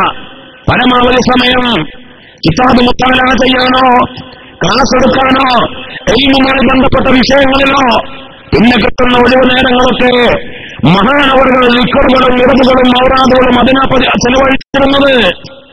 അതുകൊണ്ടൊക്കെ മനോഹരമായ ഒരു യാത്രയും ആ മഹാനുഭാവന് ലഭിച്ചു. ബഹുമാനപ്പെട്ട ഉസ്താദിന്റെ നാട്ടിലെ കാളിയാരകം മഹലിലെ, കാളിയാരകം പള്ളിയിലെ ഖത്തീബ് പ്രിയപ്പെട്ട എന്റെ സഹപ്രവർത്തകൻ റഹ്മാനി അദ്ദേഹത്തിന്റെ ഒരു അനുഭവം പറഞ്ഞു. ബഹുമാനപ്പെട്ട സൈനുൽ ഉലമ സുബഹി നിസ്കാരത്തിന് പള്ളിയിൽ വരും, ജമാഅത്തിന് വരും. വളരെ അത്യാവശ്യ യാത്രകളോ മറ്റോ ഇല്ലെങ്കിൽ സുബഹി കഴിഞ്ഞാൽ പള്ളിയിൽ തന്നെ വിക്കറുകളും വെറുതുകളുമായി കഴിഞ്ഞുകൂടും. മഹാനിസ്കാരം കഴിഞ്ഞ് പള്ളിയിൽ നിന്ന് ഇറങ്ങിപ്പോകും. ആ ഘട്ടങ്ങളിൽ എന്തെങ്കിലും സംശയമോ മസാലയോ ചോദിക്കാൻ കാത്തിരിക്കും. ഒരു ദിവസം ബഹുമാനപ്പെട്ട സൈനുൽ ഉലമ അതൊക്കെ കഴിഞ്ഞ് മഹാനിസ്കാരത്തിലാ. നിസ്കാരം കഴിഞ്ഞ് പോകുമ്പോൾ ഒരു മസാല ചോദിക്കാമെന്ന് കരുതി റഹ്മാനി വാതിൽക്കൽ കാത്തു നിന്നു. എല്ലാ വാതിലുകളും അടച്ച് ഉസ്താദ് മാത്രമാ പള്ളിയിൽ ഉള്ളിലുള്ളത്. പുറത്തേക്ക് പോകുന്ന വാതിൽ ചാരി വെച്ച് അവിടെ റഹ്മാനി കാത്തു നിന്നു. അവസാനത്തെ സുജൂദിലേക്ക് ബഹുമാനപ്പെട്ട ഉലമ കടന്നു. അത്തഹിയ്യാത്തിന് തൊട്ടു മുമ്പുള്ള സുജൂദ്. ആ സുജൂദ് കഴിഞ്ഞ് അത്തഹിയ്യാത്ത് കഴിഞ്ഞാൽ സലാം വീട്ടി ദുആ ചെയ്ത് പോരും. ഇത് കാത്തിരിക്കുകയാണ് റഹ്മാനി. പക്ഷേ സൈനുൽ ഉലമ സുജൂദിൽ നിന്ന് എഴുന്നേൽക്കുന്നില്ല. ദീർഘമായ സുജൂദ്, മിനിറ്റുകൾ നീണ്ടുപോയ സുജൂദ്. അദ്ദേഹം വാക്കിലേക്ക് നോക്കി പറഞ്ഞു, 20 മിനിറ്റ് നീണ്ടുനിന്നു ആ സുജൂദ്. പടച്ച റബ്ബിന്റെ മുന്നിൽ ആരാരും അറിയാതെ മഹാനിസ്കാരത്തിന്റെ നേരത്ത് 20 മിനിറ്റ് നീണ്ടുനിന്ന സുജൂദ്. ആ സുജൂദ് കഴിഞ്ഞ് അത്തഹിയ്യാത്ത് പൂർത്തിയാക്കി സലാം വീട്ടി ദുആ ചെയ്ത് തിരിച്ചു പോരുന്നത്. ബഹുമാനപ്പെട്ട ഉസ്താദ് അത്ര വലിയ ആബിദായിരുന്നു. ആരാരും അറിയാതെ വ്യാഴാഴ്ചകളിൽ തിങ്കളാഴ്ചകളിലൊക്കെ നോമ്പെടുക്കും. ചെറുപ്പം മുതലേ ഉള്ള ഒരു ശീലം. കോടനാട്ടുപള്ളിയിലും ചെമ്മാട്ടപ്പള്ളിയിലൊക്കെ ദർശനം നടക്കുന്ന കാലഘട്ടത്തിൽ അന്നും പ്രായമുള്ള ഘട്ടത്തിലും ആ നോമ്പുകൾ പതിവാക്കും. മുത്താലിമീങ്ങൾ വീടുകളിൽ നിന്ന് ഭക്ഷണം കൊണ്ടുവരും. ഉച്ചക്ക് കൊണ്ടുവന്ന ഭക്ഷണം അവിടെ സൂക്ഷിച്ചു വെക്കും നോമ്പ് തുറക്കാൻ. ഉച്ചക്കുള്ള ഭക്ഷണം തണുത്ത ചോറും തണുത്ത ഭക്ഷണവും കറിയും. ഉച്ചക്കുള്ള ഭക്ഷണം അത് നോമ്പ് തുറക്കാൻ പൊതുവെ ആരും ഇഷ്ടപ്പെടാത്തതാണല്ലോ. മക്കൾ പറയും, മുത്താലിമീങ്ങൾ പറയും ശേഖുനയോട്, ആ വീട്ടുകാരോട് പറഞ്ഞാൽ അവരുണ്ടാക്കി തരുമല്ലോ നോമ്പ് തുറക്കാനുള്ള വിഭവങ്ങൾ, പലഹാരങ്ങൾ. പക്ഷേ സൈനുൽ ഉലമ സമ്മതിക്കൂല.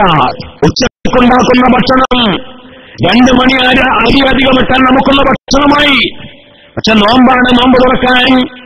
അതാണ് ആ വീട്ടിലെ സ്ത്രീകൾക്ക് ജോലിഭാരമാവും. ഒരു പെണ്ണും അതിന്റെ പേരിൽ വിഷമിക്കരുത്. പള്ളിയിലെ ഉസ്താദിന് നോമ്പായ കാരണത്താൽ ആ ദിവസം കൂടുതൽ ജോലി ചെയ്യേണ്ടി വരുന്നു. സ്നേഹത്തോടുകൂടെ അവർ തരാമെന്ന് പറഞ്ഞാൽ പോലും ഏതെങ്കിലും ഒരു സഹോദരിക്ക് അതൊരു ബുദ്ധിമുട്ടാകരുത് എന്ന് കണിശമായി പറഞ്ഞുകൊണ്ട് ബഹുമാനപ്പെട്ട സൈനുൽ ഉലമ അത് സമ്മതിക്കുമായിരുന്നില്ല. ആ തണുത്ത ഭക്ഷണം കൊണ്ട് നോമ്പ് തുറക്കും. അങ്ങനെ തിങ്കളാഴ്ചകളിൽ വ്യാഴാഴ്ചകൾ നോമ്പ് പതിവാക്കി.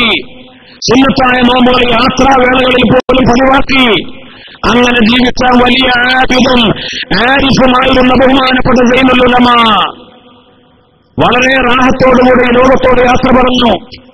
നമ്മളൊക്കെ സമസ്തയുടെ ആലിമീങ്ങളെ, പ്രത്യേകിച്ച് കാളമ്പാടി ഉസ്താദിനെ, സൈനുൽ ഉലമയെ നമ്മൾ പോലും പരിചയപ്പെടുത്താറുണ്ട്. ഏറ്റവും വലിയ കർമ്മശാസ്ത്ര പണ്ഡിതന്മാർ, ഫത്വകൾ പറയാൻ, ഇസ്ലാമിന്റെ മസാലകൾ പറയാൻ, ഫിഖ്ഹിന്റെ കിതാബുകൾ, അത് കണ്ണിയത്ത് സദനെ കുറിച്ചൊക്കെ നമ്മൾ പറഞ്ഞിരുന്നു.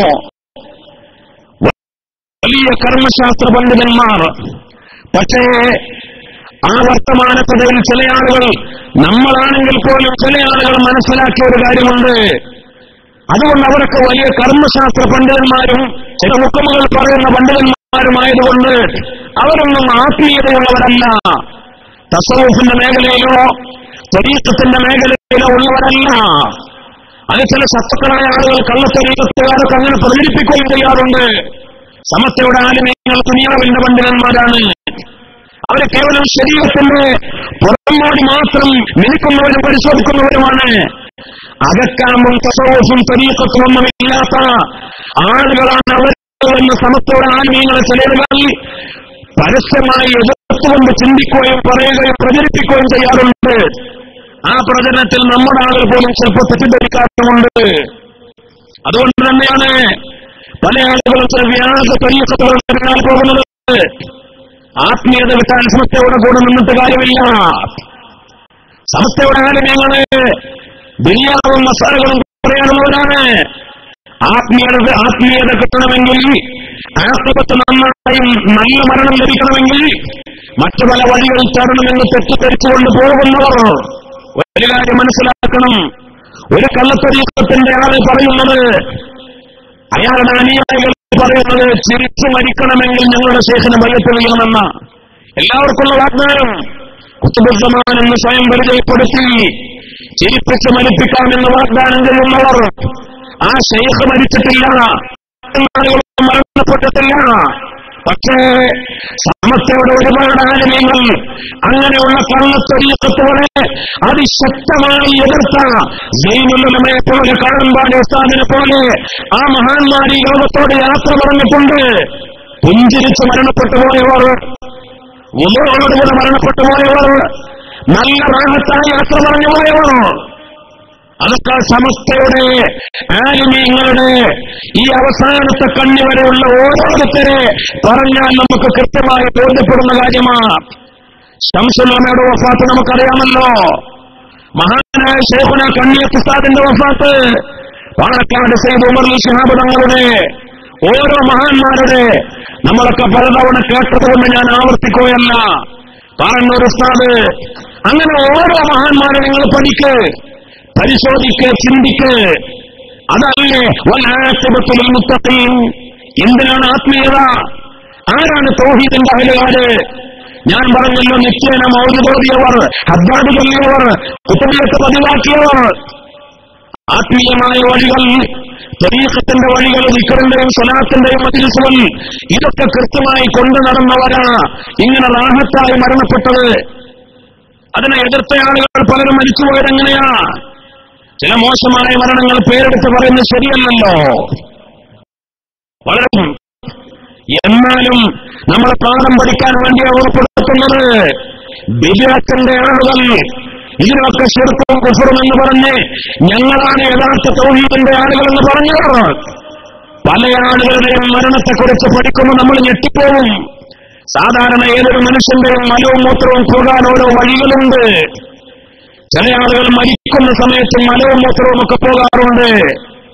അടിവയറ്റിലൂടെ പുറത്തേക്ക് പോകേണ്ട, മലദ്വാരത്തിലൂടെ പോകേണ്ട മലം നേരെ റിവേഴ്സ് അടിച്ചു കുടലുകളിലൂടെ, ആമാശയത്തിലൂടെ, അന്നനാളത്തിലൂടെ വായയിലേക്ക് തിരിച്ചു വന്ന് വായയിൽ മലം നിറഞ്ഞ നജസ് പുരണ്ട് വൃത്തികെട്ട രൂപത്തില് മരണപ്പെട്ടു പോയ വായയിൽ മലം നിറഞ്ഞ് അവസാനം മരിക്കുമ്പോൾ കലിമലെല്ലാം കഴിയോ?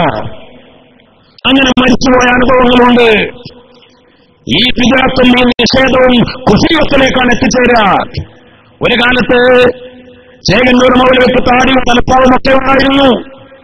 അയാൾ ആദ്യം ചോദിച്ചു തുടങ്ങിയത് എന്തായി അഫ്ളൽ ദിക്ർ എന്ന. നിസ്കാരം കഴിഞ്ഞാൽ 10 വട്ടം അഫ്ളൽ ദിക്റിന് തെളിവുണ്ടോ, കൂട്ടപ്രാർത്ഥനയ്ക്ക് തെളിവുണ്ടോ, ഇതൊക്കെ ചോദിച്ചുകൊണ്ട് ചേകന്നൂർ മൗലവി തുടങ്ങിയത്. പിന്നെ അവസാനം 5 വക്ത് നിസ്കാരത്തിന് തെളിവുണ്ടോ എന്ന് ചോദിച്ചു.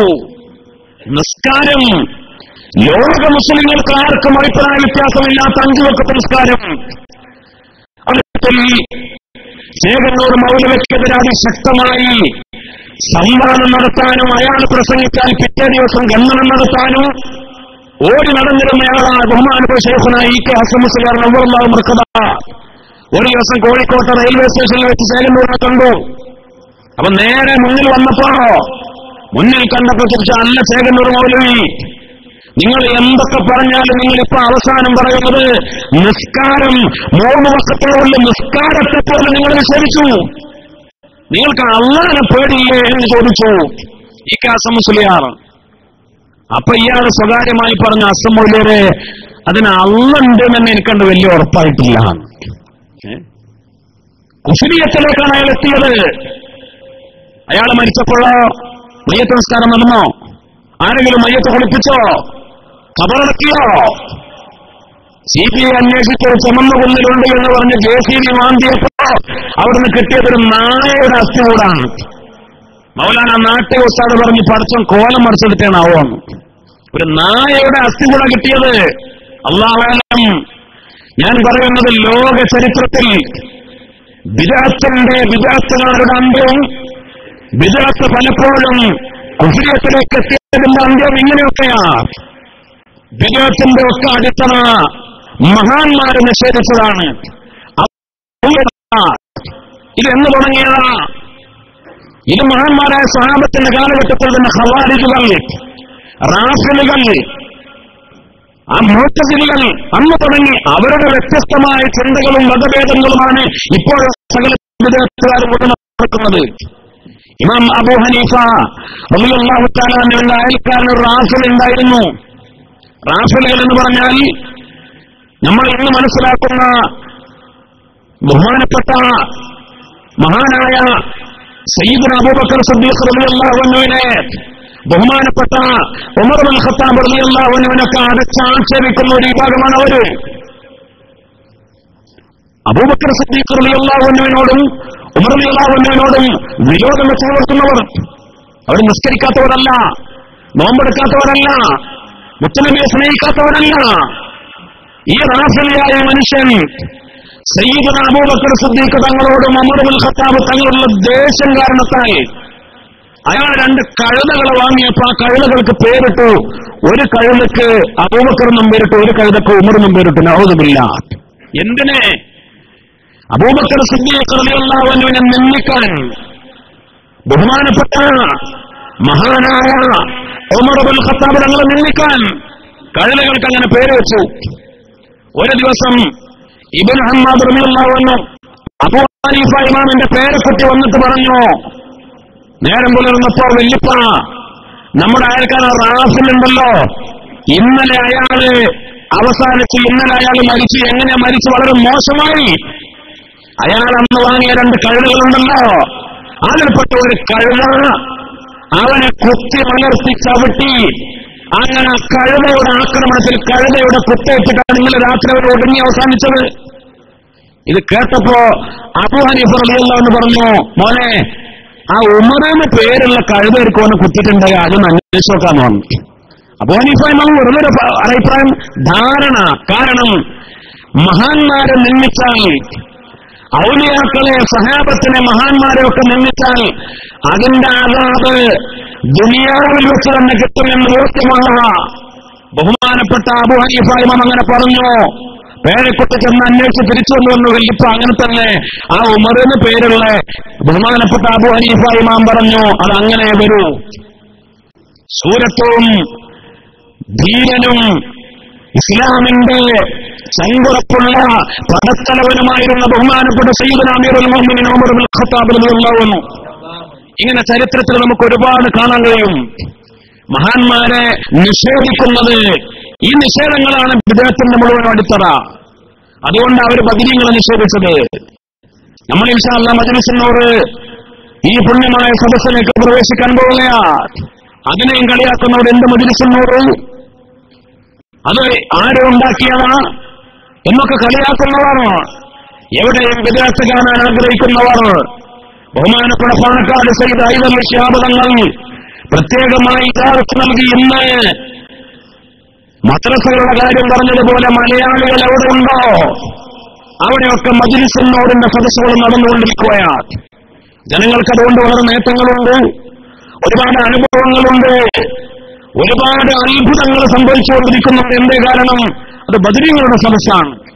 7 ഫാത്തിഹ ഓതി അസ്മാഉൽ ഖദർ അൽ ബദരിയത്തുൽ മൻഹൂസിയ എന്ന വിശുദ്ധമായ ഖസീദ പാടി ബദരീങ്ങളുടെ പേരുകൾ മുഴുവനും പറഞ്ഞ് അവർ തവസ്സുലാക്കി റബ്ബിനോട് ദുആ ചെയ്യുക. ബദരീങ്ങൾ എന്ന് പറഞ്ഞാൽ ആരാ? കേവലം പട്ടാളക്കാരാണോ? ബദറിലേക്ക് പോയ 313 ആളുകൾ, ആ 313 എന്ന എണ്ണം പോലും കേവലം ഒരു യാദൃച്ഛികമല്ല. എണ്ണത്തിന്റെ കാര്യത്തിൽ നേരിയ അഭിപ്രായാന്തരങ്ങളൊക്കെ ഉണ്ടെങ്കിലും അത് കേവലം പടയാളികളല്ല, പട്ടാളമല്ല, അതല്ല വിഷയം. ബദർ യുദ്ധത്തിന് പോയവർ ബദരീങ്ങൾ അല്ല.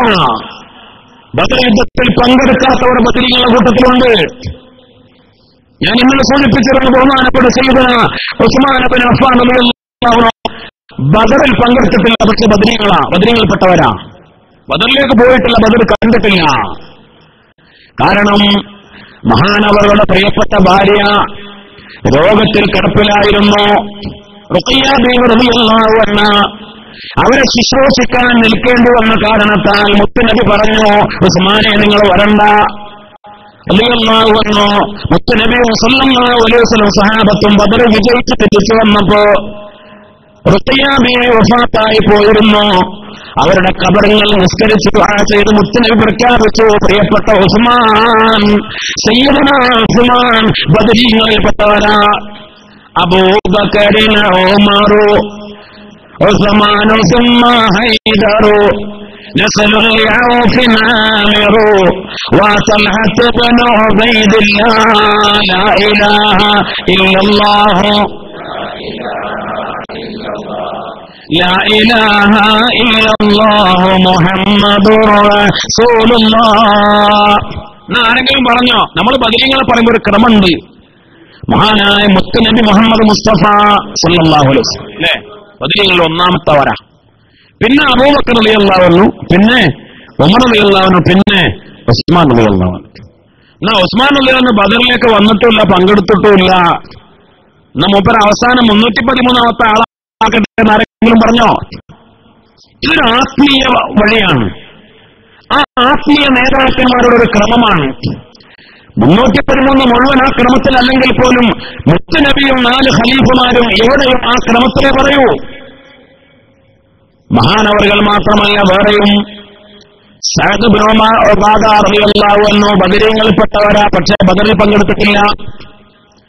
സഅദ് ഇബ്നു ഉബാദ റളിയല്ലാഹു അൻഹു ബദറിലേക്ക് ഉള്ള യാത്ര യുദ്ധത്തിന് തീരുമാനിച്ച് പുറപ്പെട്ടതല്ല, പക്ഷേ യുദ്ധം പിന്നെ സംഭവിച്ചതാണ്. ഏതായാലും ആ യാത്രക്ക് മുത്തുനബി കൽപ്പിച്ചു, എല്ലാവരും ഒരുങ്ങുകയാ. സഅദ് ഇബ്നു ഉബാദ റളിയല്ലാഹു അൻഹു ആവേശത്തോടെ ആദ്യം ഒരുങ്ങി തയ്യാറായി യാത്രാ സാമഗ്രികളൊക്കെ എടുത്ത് ഒരുങ്ങി. എന്നിട്ട് ബഹുമാനപ്പെട്ടവർ ഓടി നടക്കുകയാണ് ആവേശത്തോടെ, അൻസാരികളായ മറ്റുള്ളവരെ പെട്ടെന്ന് ഒരുക്കിയിറക്കാൻ. അല്ലേ, ചില ആളുകൾ അങ്ങനെ ഉണ്ടാവില്ല, ഏത് കാര്യത്തിലും അവർ മുന്നിലുണ്ടാവും. അവരാദ്യം ഇറങ്ങി പിന്നെ മറ്റുള്ളവരെ ഇറക്കാനുള്ള ആ ഒരു ആവേശം, അതിൽപ്പെട്ട ആളാ സഅദ് ഇബ്നു ഉബാദ റളിയല്ലാഹു അൻഹു. ആ ഓട്ടത്തിനിടയിൽ, മറ്റുള്ളവരെ ഒരുക്കി ഇറക്കുന്ന ഓട്ടത്തിനിടയിൽ മദീനയിൽ അവിടെ ഒരു ഒടുവഴിയിൽ വെച്ച് ബഹുമാനപ്പെട്ടവരുടെ കാലിൽ പാമ്പ് കടിച്ചു, മുറിവ് പറ്റി, നീര് വന്നു, വേദനിച്ചു, നടക്കാൻ വയ്യാതായി. അല്ലാഹുവിന്റെ റസൂൽ പറഞ്ഞു, സഅദേ നിങ്ങൾ വരണ്ട. സഅദ് ഇബ്നു ഉബാദ റളിയല്ലാഹു അൻഹു ബദറിൽ പങ്കെടുത്തിട്ടില്ല, പക്ഷെ മുസ്ലിം പ്രഖ്യാപിച്ചു ബദരീങ്ങളിൽപ്പെട്ടവരാണ്. ബഹുമാനപ്പെട്ട മഹാനായ അബൂ ലുബാബ റളിയല്ലാഹു അൻഹു മുത്തനബി മദീനത്തിൽ ചില കാര്യങ്ങൾ ഏൽപ്പിച്ചു നിർത്തിയതാണ്. അബൂ ലുബാബ റളിയല്ലാഹു അൻഹു ബദറിൽ പങ്കെടുത്തില്ല, പക്ഷെ റസൂലുള്ളാഹി പറഞ്ഞു അബൂ ലുബാബ ബദരീങ്ങളിൽപ്പെട്ടവരാ. ബഹുമാനപ്പെട്ട ആസിം ഇബ്നു അദീ റളിയല്ലാഹു അൻഹു ഖുബായുടെ അഹലുകാരിൽ ചില ദൗത്യങ്ങൾ മുത്തനബി ഏൽപ്പിച്ചു നിർത്തിയതാ. ബദറിൽ വന്നില്ല, പക്ഷെ ബദരീങ്ങളാ. നമ്മൾ പാടിയ ആദ്യത്തെ വരിയിൽ തന്നെ തൽഹത്ത് ബിൻ ഉബൈദില്ലാഹി റളിയല്ലാഹു അൻഹു ബദറിൽ പങ്കെടുത്തിട്ടില്ല, പക്ഷെ ബദരീങ്ങളാ. എന്നാ പിന്നെ ബദറിലേക്ക് പോകാതെ മദീനത്ത് വേറെ ആളുകളുണ്ട്, എല്ലാവരും ബദരീങ്ങൾപ്പെട്ടിട്ടില്ല. ഖുബായിൽ വേറെ ആളുകളുണ്ട്, എല്ലാവരും ബദരീങ്ങൾപ്പെട്ടിട്ടില്ല. മുത്തുനബി സല്ലല്ലാഹു അലൈഹി വസല്ലം തങ്ങൾ പ്രഖ്യാപിച്ച റസൂലുള്ളാഹിന്റെ സ്വയം ഇഷ്ടം കൊടുത്തതുമല്ല. വമാ യൻതിഖു അനിൽ ഹവാ ഇൻ ഹുവ ഇല്ലാ വഹ്യുഹാ. അള്ളാന്റെ വഹിയില്ലാതെ മുത്തുനബി ഒന്നും ചെയ്തിട്ടില്ല, ഒന്നും പറഞ്ഞിട്ടില്ല. അള്ളാന്റെ റസൂലിനോട് ജിബ്രീൽ അലൈഹിസ്സലാം വന്ന് ചോദിച്ചു, നബിയെ സല്ലല്ലാഹു അലൈഹി വസല്ലം, നിങ്ങളുടെ കൂട്ടത്തിൽ ഏറ്റവും ഉത്തമന്മാരാരാ? അള്ളാന്റെ റസൂൽ പറഞ്ഞു, ബദരീങ്ങളാണ്, അഹ്ലുൽ ബദറാത്ത്. ഇനി ഈ ഉമ്മത്തിൽ അതിനുശേഷം ഏത് വലിയ ഔലിയാക്കൾ വന്നാലും, ഏത് വലിയ ഇമാമിങ്ങൾ വന്നാലും, ഏത് വലിയ ആബിദീങ്ങൾ ആര് വന്നാലും ശരി, അമ്പിയാക്കൾ കഴിഞ്ഞാൽ ഏറ്റവും ഉന്നതന്മാർ മഹാനായ മുത്തനബി മുഹമ്മദ് മുസ്തഫ സല്ലല്ലാഹു അലൈഹി വസല്ലം. ഇത് കേട്ടപ്പോൾ ജിബ്രീൽ എന്താ പറഞ്ഞത്? ഞങ്ങളുടെ കൂട്ടത്തിലും നബിയെ അർശനെ ചുമക്കുന്ന മലക്കുകളെക്കാൾ ഇനി അതിനപ്പുറം എന്ത് പറയണം?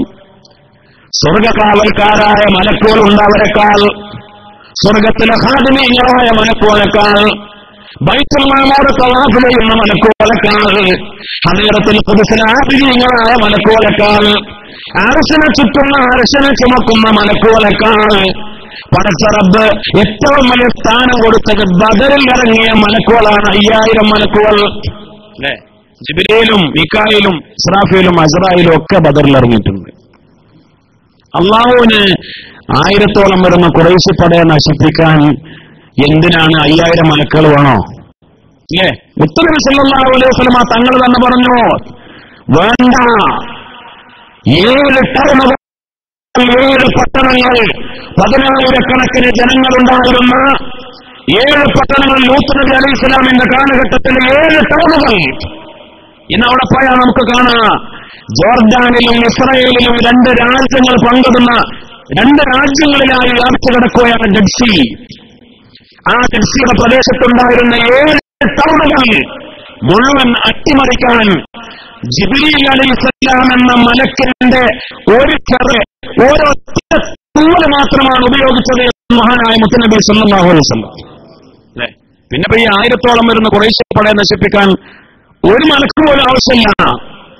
ഒരു മലക്കിന്റെ ജിബ്രീൽ അലൈഹിസ്സലാമിന്റെ ഒരു തൂവൽ കൊണ്ടാണ് ഇവരെ മുഴുവൻ അട്ടിമറിച്ചു വന്നത്. ഇനി ഖുറൈശികളെ നശിപ്പിക്കാൻ ഈ 5000 മലക്കുകൾ ഇറങ്ങണോ? അതിന് ഒരുപാട് കാരണങ്ങളുണ്ട്. അതിൽ പ്രധാനപ്പെട്ട ഒരു കാരണമാണ് പടച്ച റബ്ബ് തീരുമാനിച്ചു 5000 മലക്കുകൾക്ക് ബദരീങ്ങൾ എന്ന പദവി കൊടുക്കാൻ. അതുകൊണ്ടാണ് ജിബ്രീലും മീകായിലും ഇസ്രാഫീലും അസ്റായിലും ഒക്കെ ഉണ്ടായത്. അവരൊക്കെ മഹാന്മാരാ. ജിന്നുകളുടെ കൂട്ടത്തിൽ 70 ജിന്നുകൾ ബദരീങ്ങളുണ്ട് എന്ന് മഹാനായ മുത്തനബി സല്ലല്ലാഹു അലൈഹി വസല്ലം പഠിപ്പിച്ചിട്ടുണ്ട്. അപ്പൊ ബദരീങ്ങൾ എന്ന് പറഞ്ഞ ഒരു ആത്മീയമായ ഒരു പദവിയാണ്. ആ ബദരീങ്ങളുടെ പേരുകൾ പറയുന്നത് പോലും ഏറ്റവും വലിയ പുണ്യമാണ്. അല്ലേ? അതുകൊണ്ടാണ് പഴയകാലം മുതലേ ബദരീങ്ങളെ പറയുക, അവരുടെ ഇസ്മുകൾ ചൊല്ലുക, പാടുക, പറയുക, ബദർ മൗലിദ്, മാല, പണപ്പാട്ട്, വ്യത്യസ്തമായ ഖസീദകളൊക്കെ നിലനിന്നത്. അതുകൊണ്ട് നമ്മുടെ മുൻഗാമികൾക്ക് അതിന്റെ ഒരുപാട് നേട്ടങ്ങളുണ്ടായത്. നമ്മളതൊക്കെ പതിവാക്കണം. ഇൻഷാ അല്ലാഹ് പ്രത്യേകിച്ച് നാട്ടിലെ അതിനേക്കാൾ കൂടുതൽ സൗകര്യം പ്രവാസികളായ നമുക്കുണ്ട്. അൽഹംദുലില്ലാഹ്, രാജാതിരാജനായ റബ്ബ് സുബ്ഹാനഹു വ തആല നമുക്ക് തൗഫീഖ് നൽകട്ടെ. അല്ലേ? പ്രത്യേകിച്ച് ഓരോ കാര്യങ്ങൾക്ക് അതിന്റെയൊക്കെ അടിസ്ഥാനം ഹദ്ദാദ് ഉണ്ടാക്കിയത് സത്യത്തിൽ ഏറ്റവും പ്രധാനപ്പെട്ട അതിന്റെ ഒരു ലക്ഷ്യം ബിദ്അത്ത്, സെയ്ദികൾ ഹമർ മൗത്തിലും പരിസരത്തും സെയ്ദിയാക്കൽ എന്ന ബിദ്അത്തുകാരിങ്ങനെ വ്യാപിക്കാൻ തുടങ്ങിയപ്പോ അന്നത്തെ ആലിമീങ്ങൾ ചെന്ന് പരാതി പറഞ്ഞപ്പോഴാണ് ഹദ്ദാദ് ഉണ്ടാക്കി പതിവാക്കാൻ പറഞ്ഞത്. ഖുർആനിലും ഹദീസിലും വന്ന വിക്റുകൾ പ്രത്യേകമായി ക്രോഡീകരിച്ച പരിശുദ്ധമായ ഹദ്ദാദ്. അല്ലെ? എന്താണ് മനസ്സിലാക്കണ്ടേ? ഹദ്ദാദ് റാത്തീബിന് കഴിഞ്ഞ് റാത്തീബ് കേൾക്കുമ്പോ പോരാ ചില ആളുകൾക്ക്. ഇത് എന്താ മനസ്സിലാക്കണ്ടേ? പഠിക്കണ്ടേ? അള്ളാഹു നമുക്കതൊക്കെ നിലനിർത്താൻ തൗഫീഖ് ചെയ്യട്ടെ. നമുക്കൊരുപാട് അവസരം ഒറ്റക്കും കൂട്ടായും അങ്ങനെയുള്ള ദിക്റുകൾ, സ്വലാത്തുകളൊക്കെ പതിവാക്കാൻ. ഇതൊക്കെ പതിവാക്കിയവരാണ് മുഅ്മിനീങ്ങളെ, നമ്മുടെ മുൻഗാമികൾ. അവര് റാഹത്തായി മരിച്ചുപോയത് നമ്മൾ കണ്ടില്ല. അതല്ലേ ഏറ്റവും വലിയ പാഠം നമ്മൾ മനസ്സിലാക്കേണ്ടത്? അതല്ലേ നമ്മുടെ ആദർശം? ആ വിശുദ്ധമായ വഴിയിലാണ് അൽഹംദുലില്ലാഹ് ഇന്നത്തെ നമ്മുടെ നായകന്മാർ. നമുക്കൊക്കെ അഭിമാനകരമായി ബഹുമാനപ്പെട്ട ശൈഖുനാ കോയക്കുട്ടി ഉസ്താദിന്റെ നേതൃത്വത്തിൽ അൽഹംദുലില്ലാഹ് നമ്മുടെ ഉലമാക്കൾ, ഒരുപാട് മഹാന്മാർ, സമസ്തയുടെ ഉന്നതന്മാരായ നായകന്മാർ, നിരവധി സൂഫിയാക്കൾ, ഔലിയാക്കൾ, ആരിഫീങ്ങൾ, ബഹുമാനപ്പെട്ട അത്തിപ്പറ്റ ഉസ്താദിനെ പോലെയൊക്കെ, വാവാട് ഉസ്താദിനെ പോലെയൊക്കെ ഉള്ള ഒരുപാട് മഹാന്മാർ, ഒരുപാട് ആത്മീയ ബന്ധങ്ങളുള്ള ആ മഹാന്മാരാ.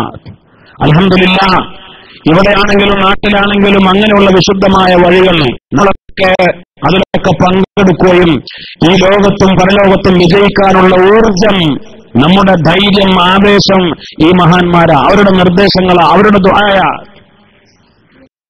ഉസ്താദ് എപ്പോഴും ദുആ ചെയ്യാറുള്ള ഒരു ദുആ ഉണ്ട്. അല്ലാഹുമ്മ അസ്ലിഹ് ഉമ്മത്ത മുഹമ്മദിൻ സല്ലല്ലാഹു അലൈഹി വസല്ലം അല്ലാഹുമ്മ ജഅൽനാ മിൻഹും അല്ലാഹുമ്മ അൻസുർ ഉമ്മത്ത മുഹമ്മദിൻ അല്ലാഹുമ്മ റഹ്മ ഉമ്മത്ത മുഹമ്മദിൻ സല്ലല്ലാഹു അലൈഹി വസല്ലം. ഉമ്മത്ത് മുഹമ്മദ് കൊണ്ടുള്ള ദുആ.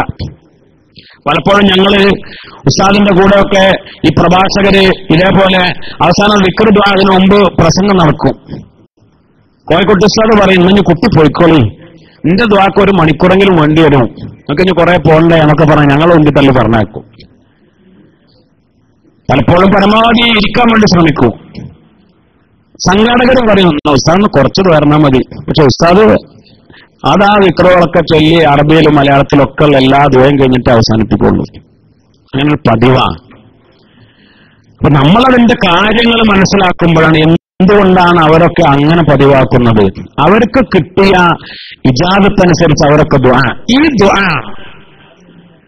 ഉമ്മത്ത് മുഹമ്മദിന് വേണ്ടിയുള്ള ഈ ദുആ ബഹുമാനപ്പെട്ട ഇമാം സയ്യിദ് റളിയല്ലാഹു അൻഹുവിനെ പോലെ, ബഹുമാനപ്പെട്ട ഇമാം അബുൽ ഹസൻ ഷാദിലി തങ്ങളെ പോലെയുള്ള മഹാന്മാരൊക്കെ അതിനെക്കുറിച്ച് പറഞ്ഞത്, മുത്തുനബിയുടെ ഒരു ഹദീസിന്റെ ആരെങ്കിലും പതിവാക്കിയാൽ അവൻ അബ്ദാലികളിൽപ്പെട്ടവനാണ് എന്ന്. സുബ്ഹാനല്ലാഹ്, അല്ലേ?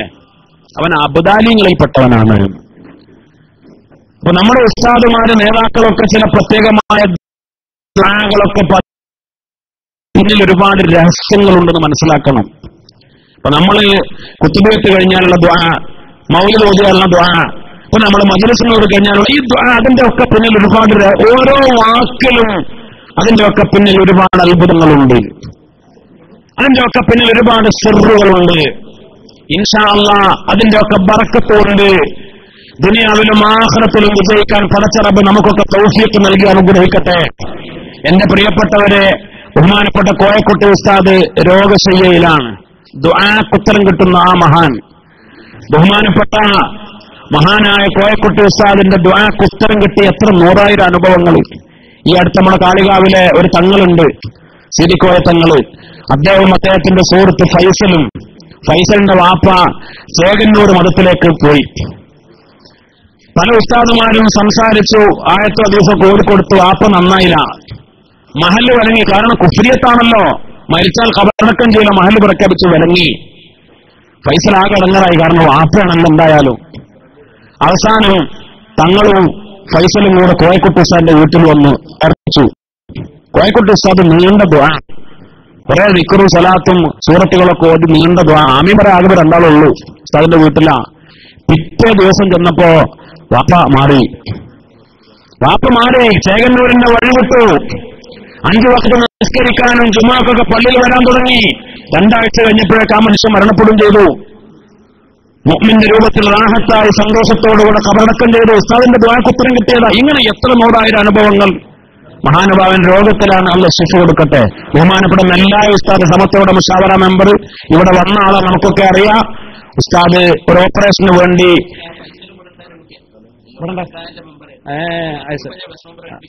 അൽഹംദുലില്ലാഹ് ഇവിടെ ഉണ്ടായിരുന്ന കുട്ടിയെന്നാ പറഞ്ഞ ഫൈസല്, അല്ലേ?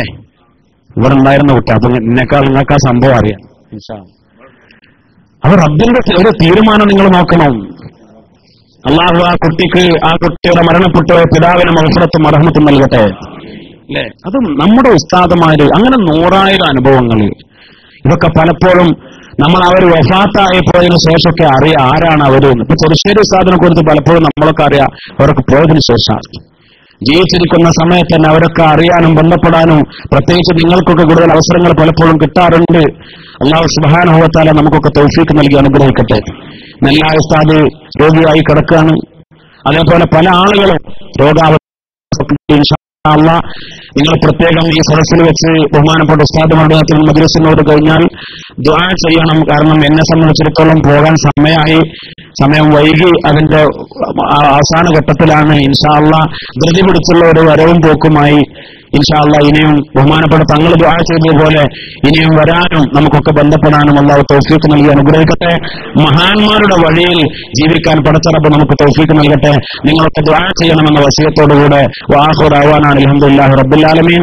അസ്സലാമു അലൈക്കും വറഹ്മത്തുള്ളാഹി വബറകാതുഹു. എല്ലാവരും ഒറ്റവാക്കിൽ യാത്ര പറയാണ്, നേരെ പോവുകയാണ്. ഇൻഷാ അല്ലാഹ് സമയം വൈകി മുഹമ്മദാജി പറയുന്ന സമയം വൈകിട്ടുണ്ട്. ഇൻഷാ അല്ലാഹ് നിങ്ങളൊക്കെ ദുആർക്കണം എന്ന വസിയത്തോടുകൂടെ നിങ്ങളോട് വലിയ സന്തോഷവും നന്ദിയും കടപ്പാടും ഒക്കെ എങ്ങനെയാണ് പറയണമെന്ന് അറിയില്ല. നിങ്ങളുടെ സ്നേഹവും സന്തോഷവും ഒക്കെ ഇൻഷാ അല്ലാഹ് അല്ലാഹു ഖബൂൽ ചെയ്യട്ടെ. നിങ്ങളൊക്കെ ദുആ ചെയ്യണമെന്ന് പറഞ്ഞ് യാത്ര ചോദിക്കുകയാണ്. അസ്സലാമു അലൈക്കും വറഹ്മത്തുള്ളാഹി.